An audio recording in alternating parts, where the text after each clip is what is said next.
Vor allem im Winter, wenn die Arbeit draußen ruhte, wurden die kleineren Kinder zu Hause unterrichtet. Der Schulweg war zu beschwerlich. Die Lehrerin war Mutter Koch. Für die Kinder eine schwierige Konstellation. Für Rousseau hingegen die ideale Doppelrolle einer Frau. Die erste Erziehung ist am wichtigsten. Und diese erste Erziehung kommt unzweifelhaft den Frauen zu. Wir hatten verschiedene Lektionen, schrieben Geschichten. Mutter gab uns Anweisungen gegen Kochen, kümmerte sich um ein Kleinkind, kam zurück. Es gab oft Streit.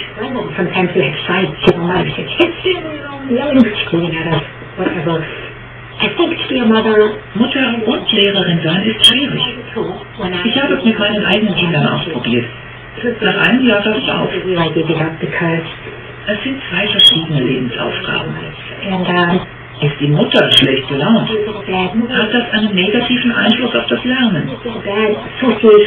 Der Spaß ist weg.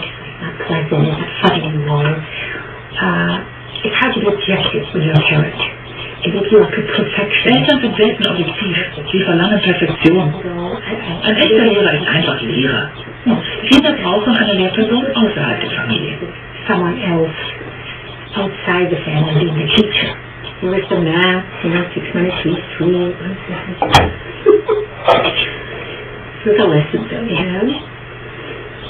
Let's see.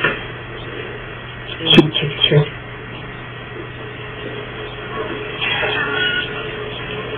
Mailins, das älteste Kircherkind, versteht sich als Beschützerin von Alaskas Tierwelt.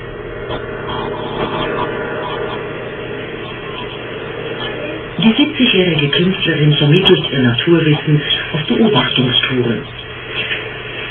Das harmonische Zusammenleben von Mensch und Tier liegt Mailins ganz besonders am Herzen.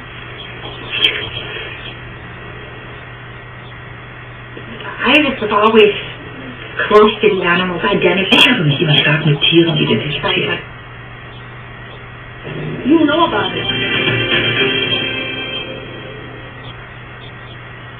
Politicians or the media. A legitimate system of management is such a system that addresses. If the authorities do not tackle the problems of the people, then there will be a contradiction, and that will create a revolutionary situation. As people get educated, they want to participate. If they are not allowed to participate, they will riot, or they will get other people to riot. So the world is going to change toward more participation. That's not an option. The question is what form it will take. The governments, the institutions and organizations that collect the information are not always in the best position to know what to do with it. And that's where Twitter and the social media companies have been so successful. Transparency, I think, is the answer to our crisis, being open, and more than that, transparency is a basic human right. I'll leave it at that. We are Sberbank, by your side.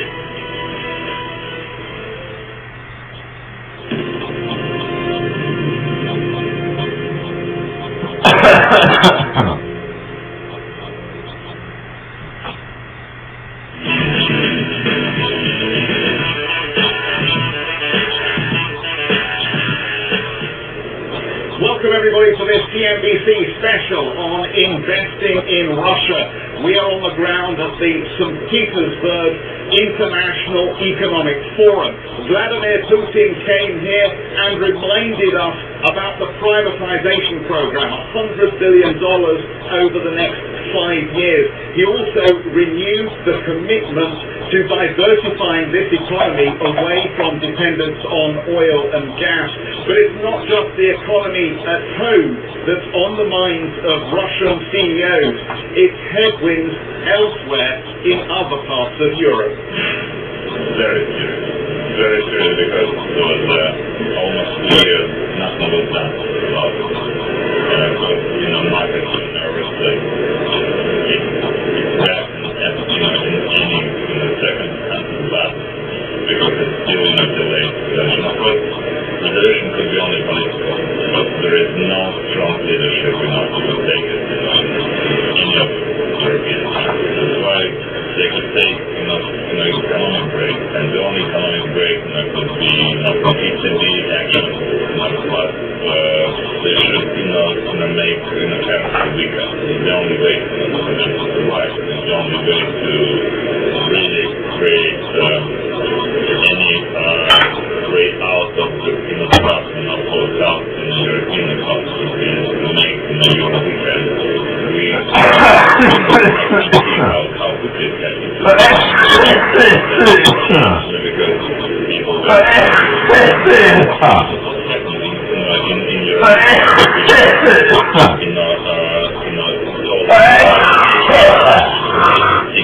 euro cents per $1 to become €1 per $1.50. Do they invent iPhones? In operation which much more efficient than Asian or Americans if they really break through the cost of the infrastructure. It's just this expectation I think made bad game with them. Especially if you look how quickly salary rise in the south of Europe any improvement in productivity and efficiency of the corporation. Now if it's time yes, some people will suffer, but if there is no political will, you can use this instrument to improve competitiveness. And using this instrument, you can try to ease situation just to really, because austerity measures, we know that comes productive, they don't create jobs, they don't create and less investment actually creates more problem in the future in a year. Yeah, it's interesting, isn't it? Because we have banks in Europe that lend too freely in many cases, and governments that spend too freely, and that caused huge sovereign debt issues. Here in Russia, when you look at the banking system, sometimes it seems that the Russian banks aren't lending enough. I agree with you, and Russian banks are very conservative. They run through three crises already, and that's why if you look the requirements of central bank policy is actually depressing on the banking system. No liquidity, high costs, and a lot of demand for reserves, which actually creates a lot of problems, especially since we on entry to WTO. We need to compete. We need to have inflation, which rates lending rate around 3-5%. We need to compete with Europeans that they are lending 3-4%. How company could borrow, and for us, our ruble rate in the country around 12%. Of course, it's not very easy to compete or for us to be competitive in this circumstance. I think it's important adjustment. Government, I think, will finally design measures, which will stimulate the economy. Saying it was longer in 2008, 2009, but finally they create a set of program which stimulates Russian economy.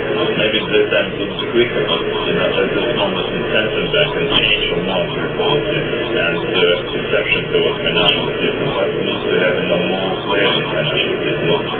72% credit issued last year, but issued by 3 Russian banks.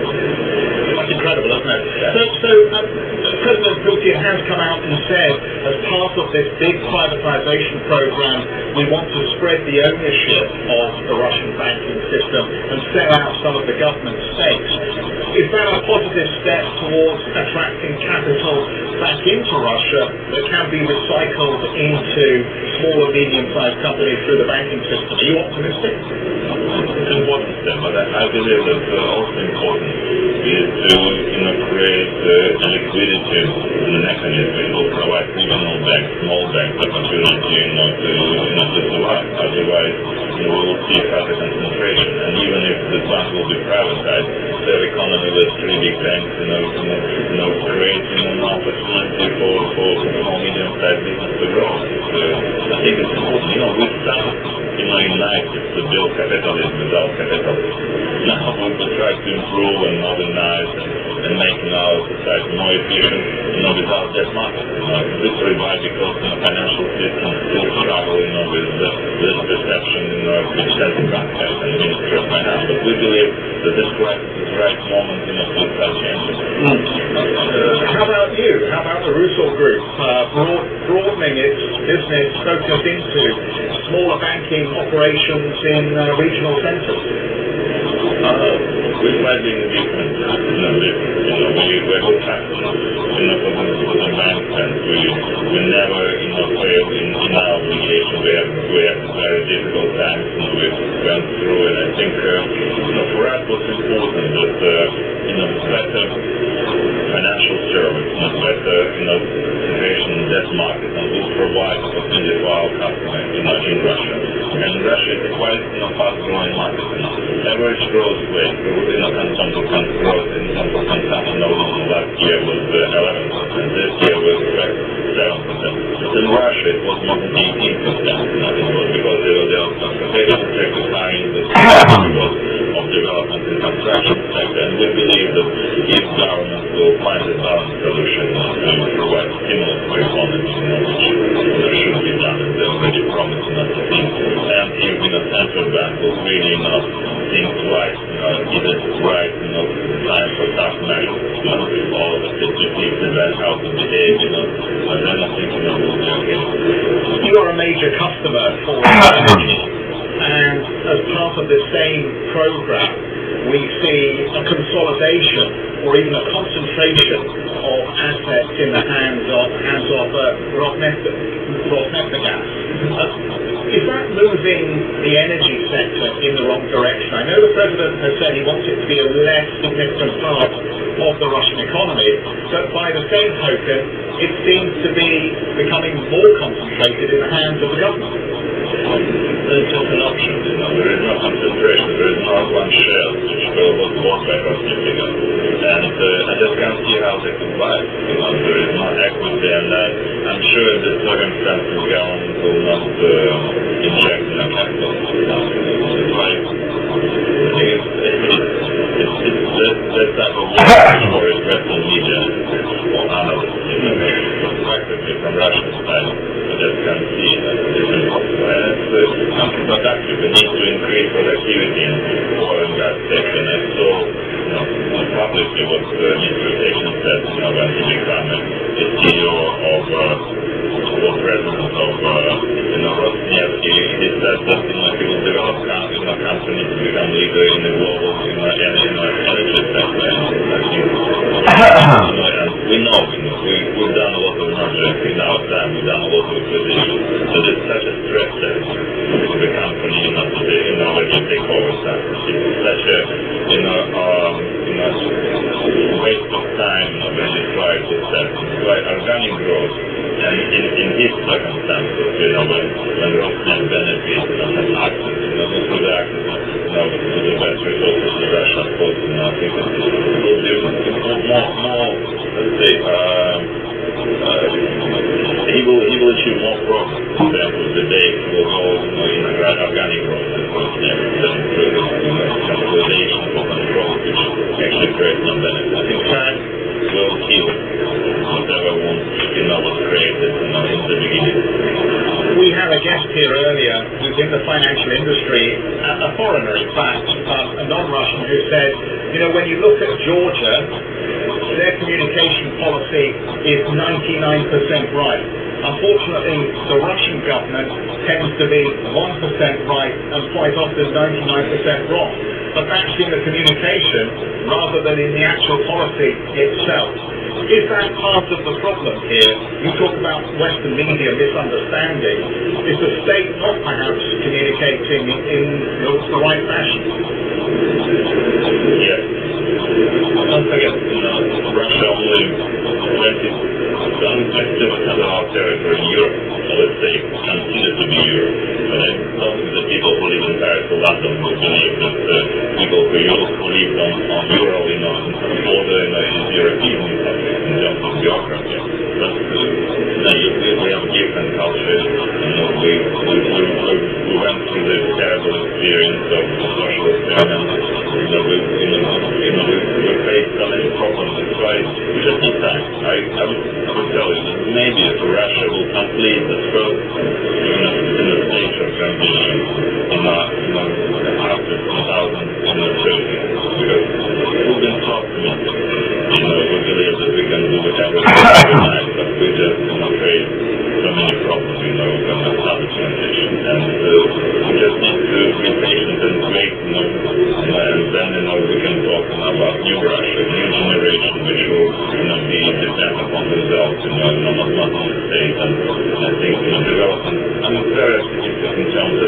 see very healthy development on medium-sized businesses. And this is the key in agriculture, processing, in retail, in service industry, in construction, in transportation sector, in components in the industrial, car industry. You can see a lot of progress. It will be quicker. The market will be processed in Russia. We still probably have a lot of problems. The capital market, we have already talked about the financial system in Russia. We need time. So we're going to take a quick break, but stay with us. When we come back, we're going to talk to Western CEOs about some of the opportunities and challenges of doing business here, and we'll catch up with the president of the Russian Stock Exchange and ask him how he's going to get Russian companies to stay at home.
Last year and earlier this year have created situations where some companies decided to put off their transactions.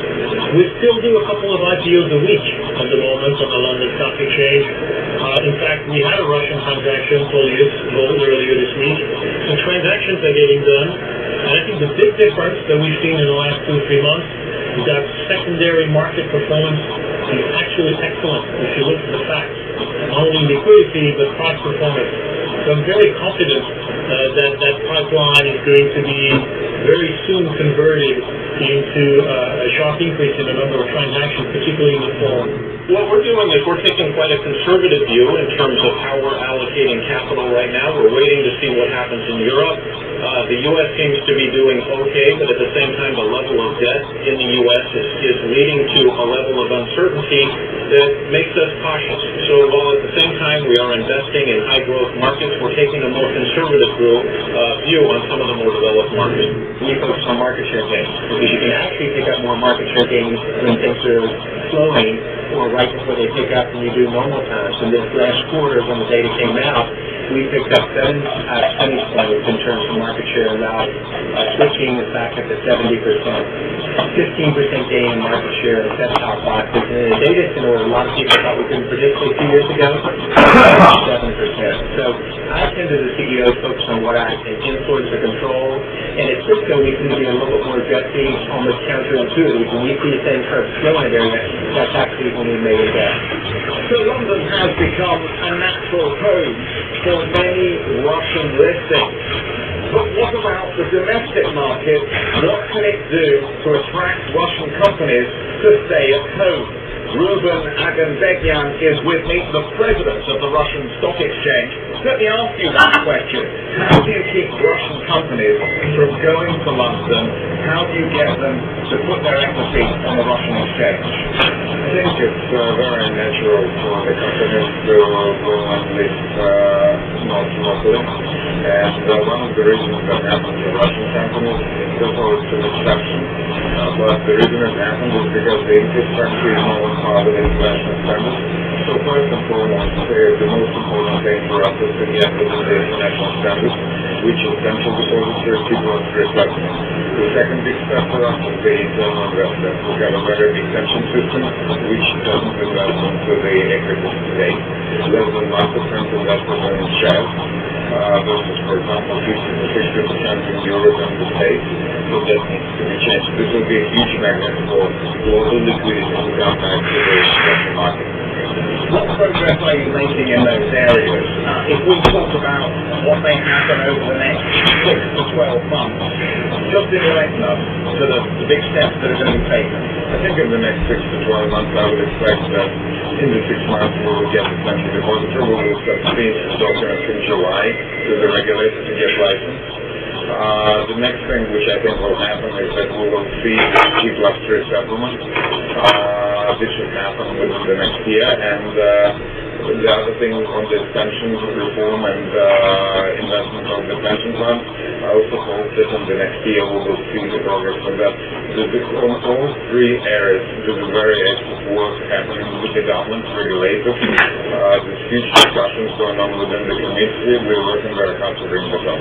The President has, of course, outlined a significant privatization program that will roll forward over the next 5 years. Are you in with a fighting chance of getting some of that equity onto the exchange? Absolutely, we're fighting very hard, and we're not just fighting by ourselves. The community is fighting for that. We're not just alone there. There's a big support for that. Obviously not from everybody. So we don't yet know what the decisions are going to be, but I'm quite hopeful. And the President yesterday also praised us for the merger and for the exchange that we created. This was very nice words from him. So we hope that in the future we will have a lot of things to praise us on. Corporate governance remains a very big issue.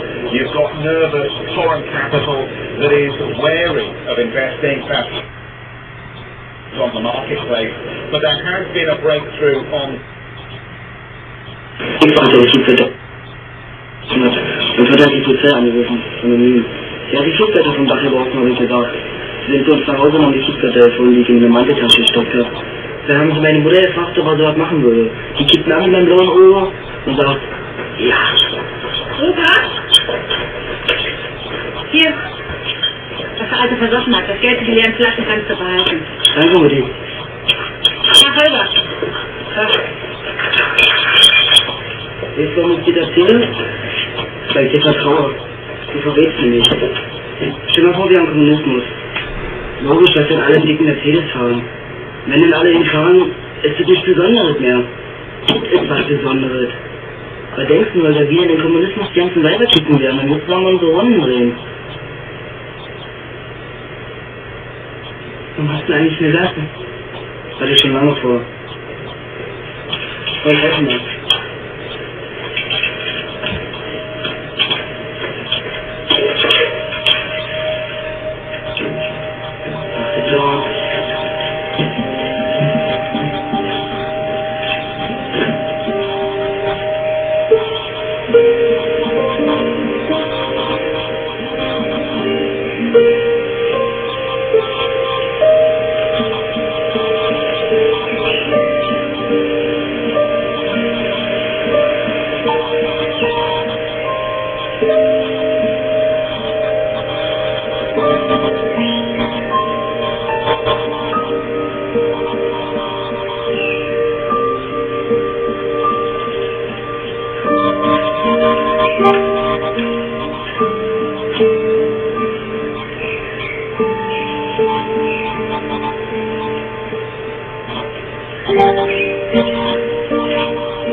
Ich muss wieder eher klingeln. Klingeln von den Scheintoten. Von Nikola Käse.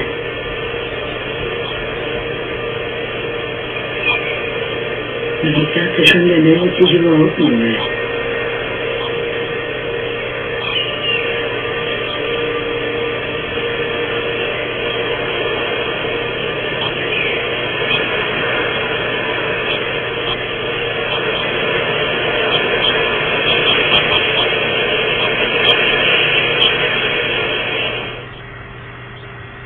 Lassen Sie sich verzaubern von der Magie der Manegen. Tauchen Sie ein in die wunderbare Welt der Artistik, Dompteurkunst und Künstlerie. Erleben Sie die Höhepunkte des 36. Zirkusfestivals von Monte Carlo am Donnerstagabend im Ersten. Es geht ihr nicht gut. Du würdest es schon sagen, wenn man schlimm ist, oder? Tätig. Es ist der Magen. Sag mal, wenn das ist. Und das Herz. Kannst du jetzt Hier und der. Es ist nicht mein Ding. Und was ist wohl die beste Medizin? Wissen Sie, das erfahren Sie in der neuen Folge unseres Schwarzwaldhofs. Am Freitagabend im Ersten. Staatswärter und Sandalen, ich lade Sie ein zu einer spektakulären Zeitreise ins alte Rom. Brot und Spiele. Als Römer sind dabei Franziska von Einsitz, Henry Master, Christine Neubauer, Ralf Möller, Maite Kenny, Jens Rieber und Bernhard Hohecker. Am 7. Juli um 20:15 Uhr Brot und Spiele, das große Geschichtsspektakel hier im Ersten.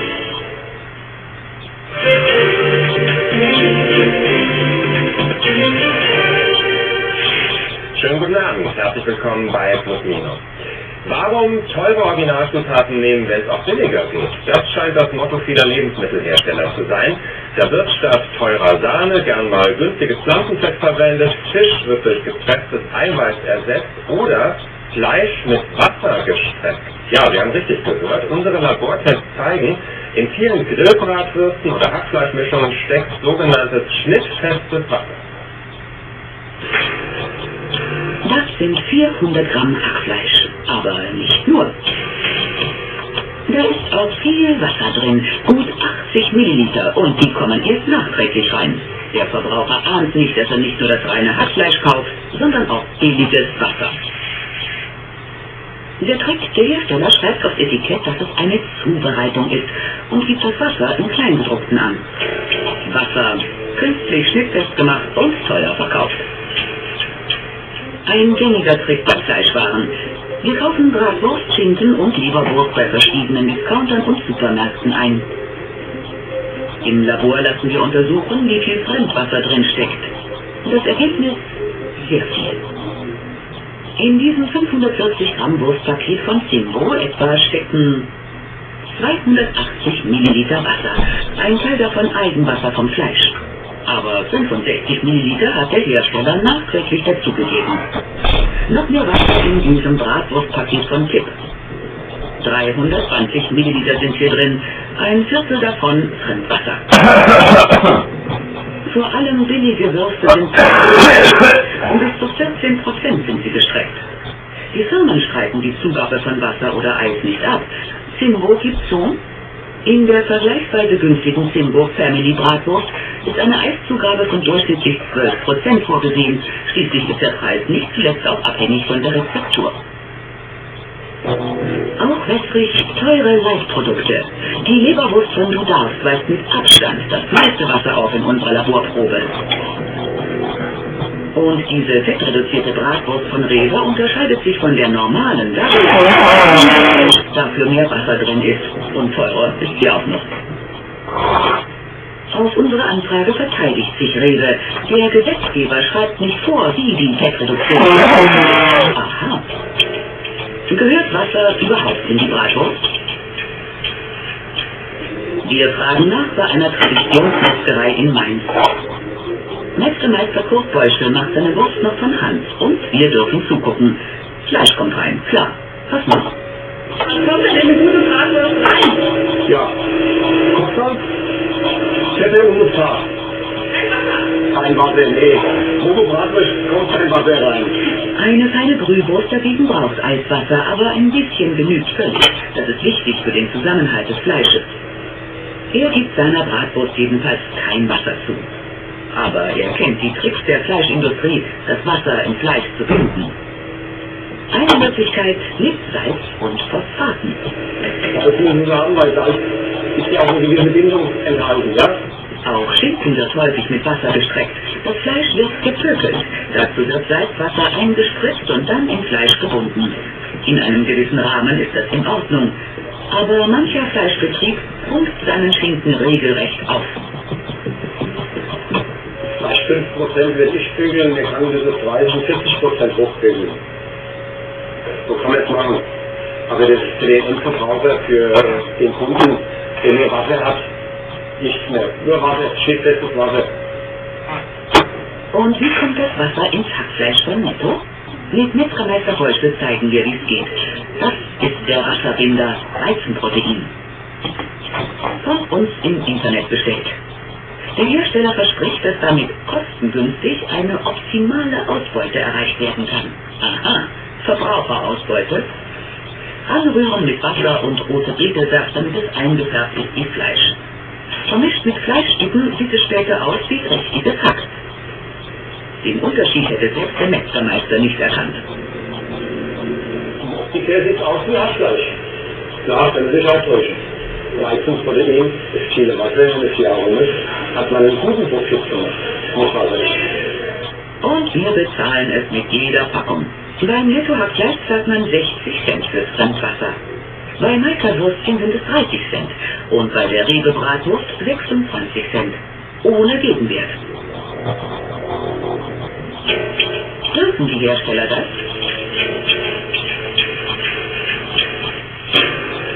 Klare Antwort, ja.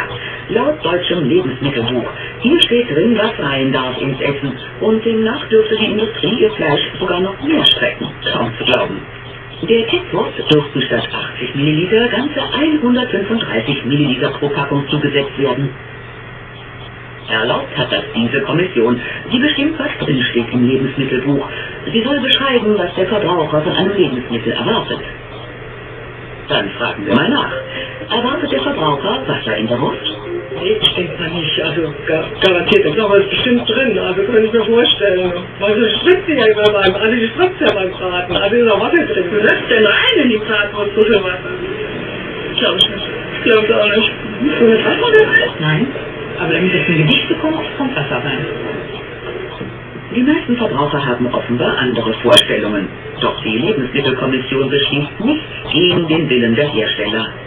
In dem Gremium sitzen neben Verbraucherschützern, Kontrollbehörden und Wissenschaftlern auch Lobbyisten der Industrie. Beschlüsse müssen hier einstimmig gefällt werden. So kann die Fleischindustrie unliebsame Änderungen blockieren. Von dieser Seite ist also kaum Hilfe für den Verbraucher zu erwarten. Ärgerlich. Solange man die Fleischindustrie gewähren lässt, wird sie die laschen Vorgaben bis an die Grenzen des Erlaubten ausnutzen.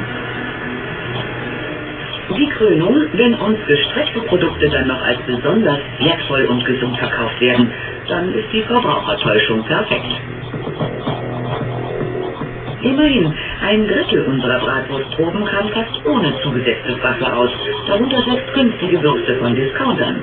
Es geht also auch anders. Eine Fußball-EM ist ein prima Zeitpunkt, um unangenehme Dinge anzukündigen, denn dann bekommen sie viele erstmal nicht so richtig mit.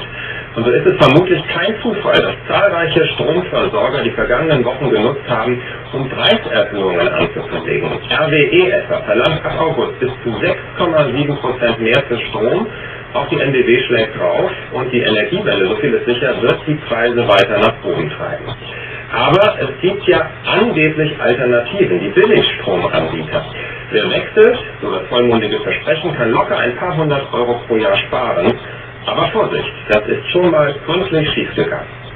Tja, wechseln ist ein Gleich, Von wegen Gleich. Wer wechselte, schlitterte ins größte Insolvenzverfahren der deutschen Geschichte.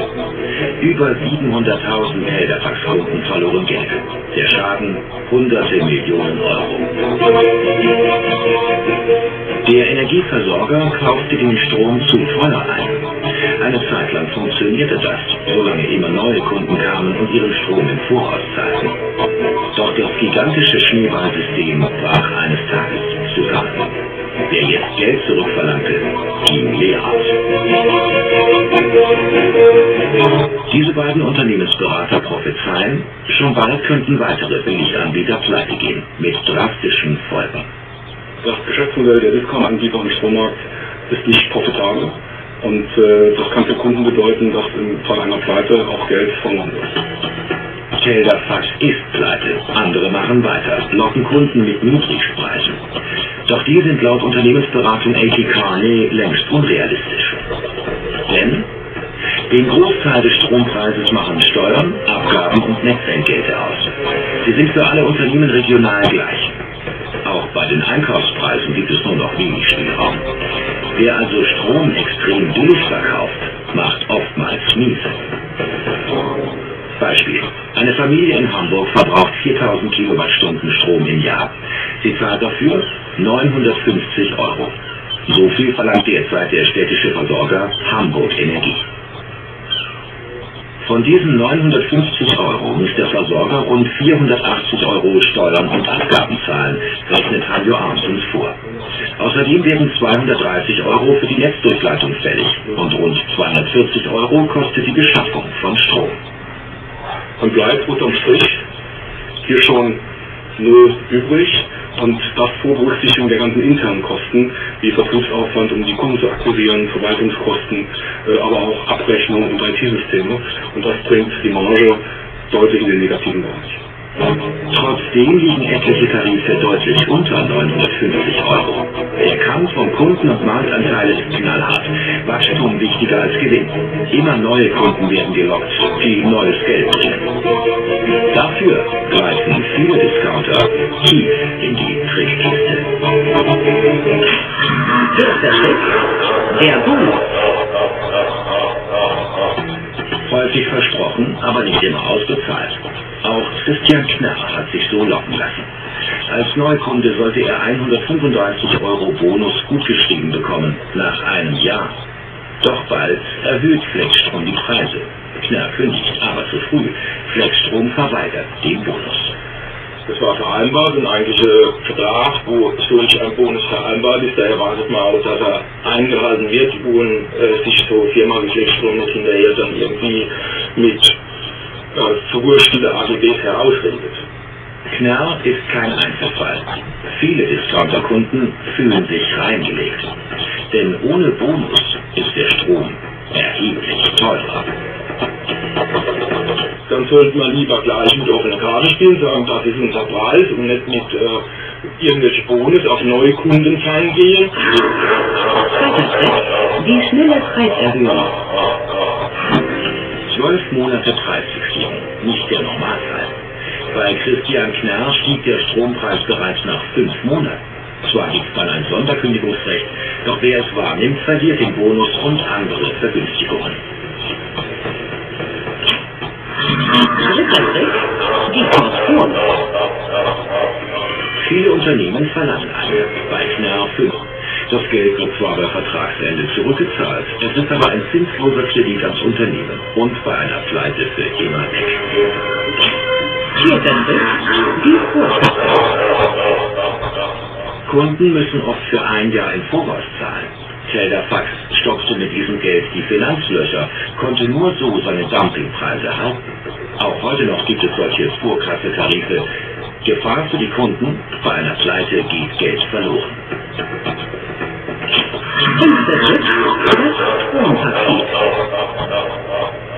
Die Kunden kaufen eine festgelegte Menge Kilowattstunden. Verbrauchen sie mehr, müssen sie richtig teuer draufzahlen. Verbrauchen sie weniger, bekommen sie kein Geld zurück.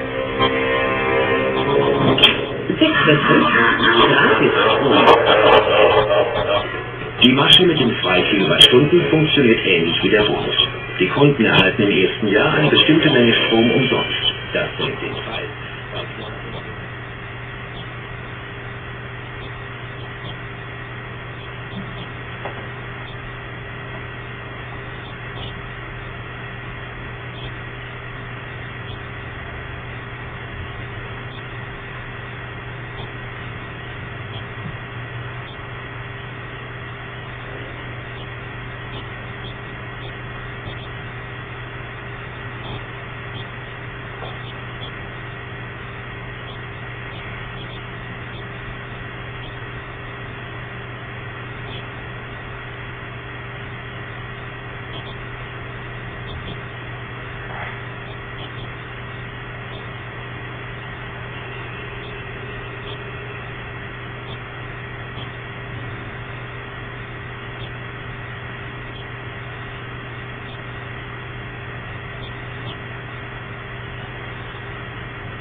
Endlich ist wieder einer da. Ich habe heute schon zweimal angerufen, da hatte keiner Zeit gehabt. Ja, erstmal meine Dankesrede anhören. Und zwar meine Dankesrede, dass Sie nicht wieder gleich fragen, wer spricht denn da. Zweitens wollte ich mir kurz berichten, dass ich jetzt gerade im Kirchenfernsehen so Bilder von Jesus von Nazareth sehe. Also wie gesagt, wie sich der Maler das vorstellt, das Leben von Jesus von Nazareth. Und wie er zum Beispiel dann am Zimmer steht mit der Kutte und die Hände auf dem Rücken. Ich vermute ja, dass er schon kurz davor war, kurz vorm Verhör beim Pontius Pilatus. Jetzt, nein, Sie wissen ja gar nicht, dass ich vor ein paar Tagen auch beim Verhör war. Staatsanwalt. Staatsanwalt, das heißt, erstmal sollte mich ein Gutachter, ein Arzt sollte mich mal anschauen, ob der Staatsanwalt sich überhaupt interessieren kann, dass ich persönlich ausreden kann. Das hätte, wie gesagt, nicht, dass ich dann wieder mit meiner Hysterie und Wutanfällen die ganze Staatsanwaltschaft aneinander bringe. Das hat mich erstmal der Arzt verhört, der Staatsanwaltschaft. Und ich sehe jetzt zum Beispiel an Jesus von Nazareth, mit er auf die Hände auf den Rücken gefesselt, vom war der damaligen Staatsmann Pontius Pilatus. Jetzt ist er bekannt, dass zuerst mal der Pontius Pilatus, ich weiß nicht, das war irgendwie so römischer Soldat oder was weiß ich wer, auf jeden Fall mehr so Polizeibereich, hat also am ersten an Jesus von Nazareth die Frage gestellt: Bist du der Jesus von Nazareth? Das ist immer die erste Frage. Und da ist mir gleich aufgefallen, dass vor ein paar Wochen da 3 Polizisten meine Tür geklingt haben. Und ich dachte, wir klingeln da. Nein, nicht mehr geklingelt, geklopft, danach geklopft haben sie noch. Also nicht mehr geklingelt, haben die Tür eingehämmert. Gell? Dann rufen sie noch durch die Türe in mein Zimmer rein. Machen sie auf, sonst müssen wir die Türe aufbrechen. Raten Sie mal, was ich da gemacht habe. Genau. Und der erste Polizist zögert nicht lange und stellt gleich seine Polizeischuhe, das waren mir so Stiefel, in meine Wohnung rein, damit ich die Türe nicht mehr schließe. Da war ich schon mal peinlich. Dann kommt der zweite Polizist, ich stehe an der Tür, tritt an mich heran und sagt dann, heißen Sie Dauer? Das ist schon ein bisschen merkwürdig, die Frage, oder? Ja, ich finde die Frage echt merkwürdig. Erst einmal, was soll ich sagen? Theoretisch kann ja an irgendeiner Tür irgendwo klingeln, dann macht dann auf. Dann zwischen Müller steht, dann frage ich ganz einfach, heißen Sie Müller?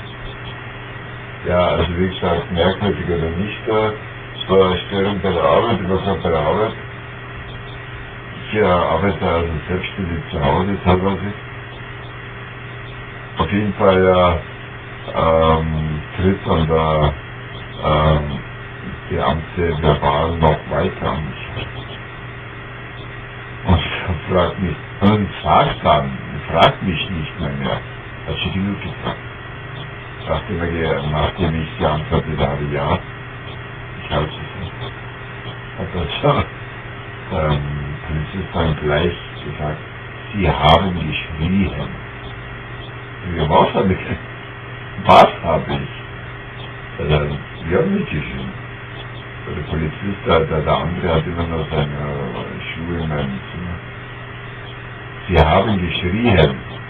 Ja, ich habe nicht geschrien. Jetzt, also angenommen, ich hätte geschrien, dann wüsste ich ja. Außerdem trauen Sie mir das auch nicht, was ich nur sage.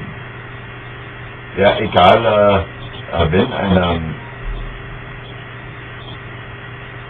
offensichtlich hat der Polizist was gar nicht selber beobachtet, sondern es ist ihm nur berichtet worden, dass jemand geschrien hätte und das soll eine gewisse Dauer gewesen sein. Das sind wieder unsere Berichte an der Universität, kennen die Referate, also unter aller Sau. Die Polizei falschen Anschuldigungen sind noch schlechter. Also